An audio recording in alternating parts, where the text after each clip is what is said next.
Hello everyone, मैं हूं भावना। स्वागत है आप सभी का किचन लाइफ विद भावना में।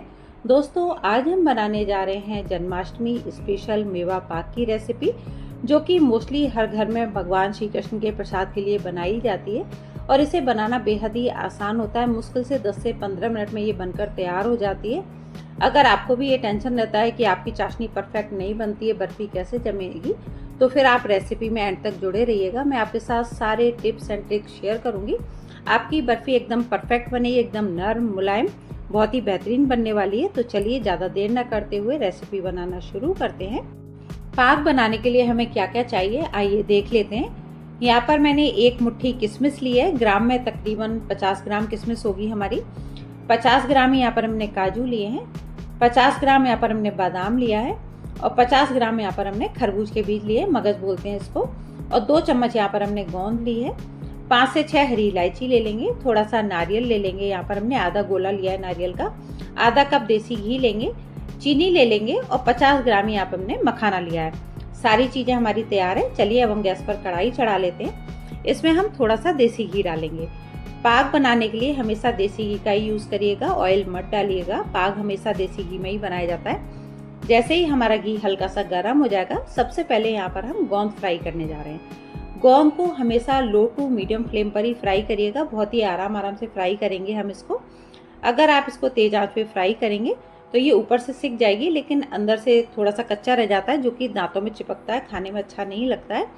और गोंद को फ्राई करने से पहले कोशिश करिएगा कि हमेशा आप धूप लगा लीजिएगा। गोंद में नमी नहीं होनी चाहिए। गोंद हमारी सिक गई है। अब हम इसी कढ़ाई में अपने बादाम डाल देंगे। बादाम को भी हम फ्राई कर लेंगे। यहाँ पर हम सारे ड्राई फ्रूट्स को एक एक करके फ्राई करने जा रहे हैं, क्योंकि सभी का कुकिंग टाइम अलग होता है यहाँ पर, इसलिए हमने इसको एक साथ फ्राई नहीं करा है। अलग अलग फ्राई कर लेंगे, झटपट से हो जाता है। अब हम इसमें काजू डाल देंगे। काजू को हम एकदम लो फ्लेम पर फ्राई करेंगे, क्योंकि काजू बहुत जल्दी कलर पकड़ लेता है, एकदम से लाल हो जाता है। हमें इसे जलाना नहीं है। जैसे ही हमारा काजू हल्का सा गुलाबी हो जाएगा, हम इसको निकाल लेंगे। आप चाहें तो चीज़ों की क्वांटिटी आप अपने हिसाब से कम ज़्यादा कर सकते हैं। मेजरमेंट आप अपने हिसाब से कम ज़्यादा कर लीजिएगा। अब हम इसमें किशमिश डाल देंगे। किशमिश तो कुछ ही सेकंड में हो जाती है, बस हम डालेंगे हल्का सा। जैसे ही देखिए कलर चेंज हुआ है, हम इसे झटपट से निकाल लेंगे, नहीं तो ये जल जाएगी। बचे हुए घी में हम इसमें मखाने डाल देंगे। मखाने हम बाद में इसलिए डालते हैं क्योंकि जितना भी हमारी कढ़ाई में घी रह जाएगा, मखाने सारा घी ले लेते हैं। मखाने बहुत ज़्यादा घी लेते हैं, तो इसलिए हमने यहाँ पर सबसे लास्ट में मखाने डाले। मखानों को हम अच्छा सा क्रंच आने तक इनको भी भून लेंगे, चेक कर लेंगे। जैसे ही हमारे मखाने हल्के से क्रिस्पी हो जाएंगे, हमने इन्हें भी निकाल लिया है। अब हम कढ़ाई में थोड़ा सा घी और डालेंगे। घी को हम स्टेप बाय स्टेप ही डालेंगे, जितना हमें ज़रूरत होगी उसके हिसाब से हम घी ऐड करेंगे। अब हम इसमें खरबूज की जो मिगी है वो भी डाल देंगे और मींग को हम हल्का सा भून लेंगे। थोड़ी देर में आप देखेंगे कि मींग का कलर भी चेंज हो जाएगा, वो चटकने लगती है, बहुत जल्दी हो जाता है। आप चाहें तो खरबूज की मींग को आप ड्राई रोस्ट भी कर सकते हैं। अगर आप घी में नहीं करना चाहते तो आप उसको ड्राई भी कर सकते हैं। लास्ट में हम इसमें नारियल ऐड कर देंगे। नारियल डालने के बाद हमें इसे हल्का सा भून लेना है। यहाँ पर हमने गैस का फ्लेम बंद कर दिया था, क्योंकि हमें नारियल को बहुत ज़्यादा नहीं भूनना है, बस हल्का सा ही भूनना है। तो अभी हमारी कढ़ाई इतनी गर्म है कि इतने में हमारा नारियल हो जाएगा। नारियल को फ्राई करके डालने से हमारे पाक की सेल्फ लाइफ बढ़ जाती है, इसलिए आप फ्राई करके ही डालिएगा, कच्चा मत डालिएगा। इधर हमारे मखाने भी अच्छे से ठंडे हो गए हैं। आप देख सकते हैं एकदम क्रिस्पी मखाना हो गया है हमारा। यहाँ पर हम इसे मिक्सी में दरदरा करने वाले हैं। मिक्सी में हम इसे डालकर पल्स मोड पर हल्का सा दरदरा पीस लेंगे। आप चाहें तो आप इसे हाथ से भी क्रश कर सकते हैं, या फिर आप नाइफ से कट करना चाहते हैं तो फिर आप नाइफ से भी कट कर सकते हैं, आपकी चॉइस है। यहाँ पर हमने इसे मिक्सी में देखिए दरदरा पीस लिया है। मखाने हमारे हो गए, इसे हम निकाल लेते हैं। अब हम इसी जार में अपने बादाम और काजू को भी हल्का सा दरदरा पीस लेंगे। यहाँ पर भी हम इसे पल्स मोड पर पीसेंगे, बहुत ज़्यादा फाइन पेस्ट मत करिएगा। हमें एक नट्स का हल्का सा क्रंच चाहिए, तो यहाँ पर हम देखिए थोड़ा सा इसको दरदरा ही पीसेंगे। काजू और बादाम भी हमारे हो गए, इसे भी हमने इसी में निकाल लिया है। साथ ही हम इसमें नारियल और जो मगज हमने तैयार करके रखा था वो भी हम इसमें ऐड कर देंगे। थोड़ा सा यहाँ पर हम इलायची पाउडर डालेंगे। यहाँ पर जो हमारी 5 से 6 इलायची ली थी उसका मैंने फ्रेश पाउडर बना लिया, वो डाल देंगे। गोंद भी हमारा अच्छे से ठंडा हो गया है, इसे भी हम इस तरह से क्रश कर लेंगे। गोंद को हमें पीस कर नहीं डालना है, आप इस तरह से इसको हल्का सा क्रश कर लीजिएगा। इसे भी हम इसी में ऐड कर देंगे। सारी चीज़ें हमारी पाक की तैयार है। अब बारी है ये देखने की कि हमें इतना पाक बनाने के लिए जितनी हमने जो ड्राई फ्रूट्स लिए हैं, इसके लिए हमें कितनी चीनी चाहिए। तो चीनी का मेजरमेंट करने का सबसे आसान तरीका है कि आप अपने सारे जो भी आपके ड्राई फ्रूट्स हैं, जो भी आप डाल रहे हैं, वो सारे एक जगह कलेक्ट कर लीजिएगा और एक कटोरी से उसका सारा मेजरमेंट कर लीजिएगा। जितनी क्वांटिटी में हम ड्राई फ्रूट्स यूज़ करते हैं उससे हाफ क्वांटिटी में हमें यहाँ पर चीनी या गुड़ जो भी आप डालना चाहते हैं, आपकी चॉइस है। अगर आप इस पाक को चीनी में बनाना चाहते हैं तो फिर आप चीनी ले लीजिएगा, या फिर आप गुड़ में बनाना चाहते हैं तो आप गुड़ को क्रश कर लीजिएगा और आप उससे माफ़ कर लीजिएगा। यहाँ पर हमारे सारे जो हमने मेवा तैयार करी है, ये तकरीबन हमारी देखिए 5 कटोरी मेवा है।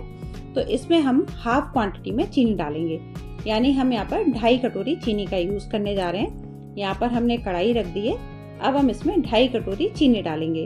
अगर आप गुड़ का यूज़ कर रहे हैं तो फिर आप सेम क्वांटिटी में आप गुड़ डाल लीजिएगा, और जितनी क्वांटिटी में हम चीनी डालते हैं उससे हाफ क्वांटिटी में यहाँ पर हम पानी डालेंगे। यहाँ पर हमने 2.5 कटोरी चीनी का यूज़ किया था, तो इसमें हम 1.25 से 1.5 कटोरी पानी डाल देंगे और हम चाशनी को अच्छे से खदकने देंगे। जैसे ही हमारी चाशनी में एक अच्छा सा उबाल आ जाएगा, हम इसमें थोड़ा सा दूध डाल देंगे। यहाँ पर मैंने तकरीबन 2 चम्मच दूध लिया है, और दूध डालने के बाद हम चाशनी को प्रॉपर्ली खदकने देंगे। जैसे जैसे हमारी चाशनी खदकेगी, आप देखेंगे साइड में एक लेयर जमा हो जाएगी, उसे हम निकाल देंगे। दूध डालने से हमारी चाशनी एकदम क्लियर हो जाती है, इसमें जो भी इम्प्योरिटीज होंगी वो निकल जाएंगी, चाशनी हमारी एकदम क्रिस्टल क्लियर बनेगी। अगर आप ये चाशनी गुड़ से तैयार कर रहे हैं तो फिर जैसे ही हमारा गुड़ मेल्ट हो जाएगा, हम उसको छान लेंगे। उसके बाद आप पाक बनाइएगा, क्योंकि गुड़ में बहुत ज़्यादा इम्प्योरिटीज होती हैं तो वो आपके पाक को ख़राब कर देंगी। यहाँ पर चाशनी देखिए हमारी क्लियर हो गई है। यहाँ पर साइड में जो भी निकला था वो हमने निकाल दिया है। चाशनी हमारी बनकर लगभग तैयार है, अच्छी सी चिपचिपी हो गई है। अगर आपको तार चेक करना नहीं आता तो फिर आप चम्मच से लेकर इसको थोड़ा सा गिराकर देखिएगा चाशनी को, तो आप देखेंगे कि आपके जो चाशनी के ड्रॉप हैं वो रुक रुक कर गिरेंगे और उसमें आपको एक तार नजर आएगा। तार चेक करना वैसे तो बहुत आसान होता है, कोई मुश्किल काम नहीं होता है। आप इस तरह से दोनों फिंगर के बीच में चाशनी को हल्का सा लीजिएगा, और जब आपकी चाशनी हल्की सी ठंडी हो जाए, फिंगर में चिपकने लगे, तो आप इस तरह से जैसे ही फिंगर करेंगे तो आपको तार बनता नजर आएगा। यहाँ पर हमारी एक तार की चाशनी बनकर तैयार है। जैसे ही हमारी चाशनी एक तार की हो जाएगी, हम इसमें सारे अपने ड्राई फ्रूट्स का मिक्स डाल देंगे और इसको हम मिक्स कर लेंगे।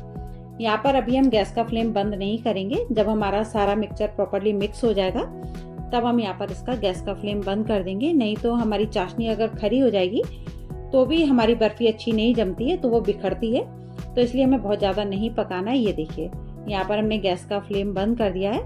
यहाँ पर हमारा पाक बनने के लिए तैयार है। यहाँ पर मैंने पहले से ही अपनी प्लेट को ग्रीस करके रखा था। यहाँ पर मैंने इसमें देसी घी लगा लिया था। सारा पाक हम इसमें डाल देंगे और डालकर हम इसको प्रॉपर्ली फैला लेंगे।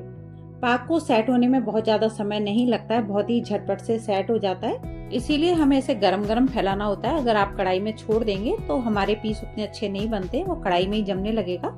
हमने यहाँ पर इसको प्रॉपर्ली फैला लिया है। अब हम इसके ऊपर थोड़ा सा पिस्ता की कतरन डाल देंगे। यहाँ पर मेरे पास पिस्ता की कतरन ऑलरेडी तैयार थी। ये पूरी तरह से ऑप्शनल है, अगर आप डालना चाहते हैं तो फिर डाल लीजिएगा, नहीं तो कोई दिक्कत नहीं है। पिस्ता लगाकर हम यहाँ पर इस तरह से इसको सेट कर देंगे और पाक को थोड़ा सा ठंडा होने के लिए हम छोड़ देंगे। जैसे ही हमारा पाक हल्का सा गुनगुना होगा, एकदम ठंडा नहीं होना चाहिए, हम इसमें इस तरह से नाइफ से कट के निशान लगा देंगे। इससे आप बहुत ही आसानी से अपने पीस काट पाएंगे। अगर पूरी तरह से ठंडा होने के बाद आप इसे काटते हैं तो कई बार वो उतना क्लियर हमारे पीस अच्छे नहीं निकलते हैं, तो आप इसको हल्के से गर्म में इस तरह से कट के निशान लगा लीजिएगा और इसको हम ठंडा होने के लिए छोड़ देंगे। जब हमारा पाक अच्छे से ठंडा हो जाएगा तब हम एक बार नाइफ से इसको अच्छे से थोड़ा सा डीप कट लगाकर इसके पीस निकाल लेंगे। आप यकीन मानिए आपके पीस एकदम क्लियर निकलेंगे।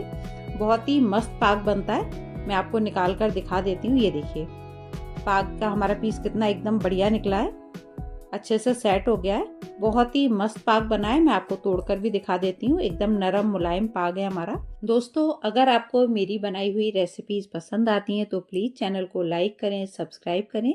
जल्दी ही मिलते एक और नई वीडियो के साथ। तब तक के लिए बाय बाय।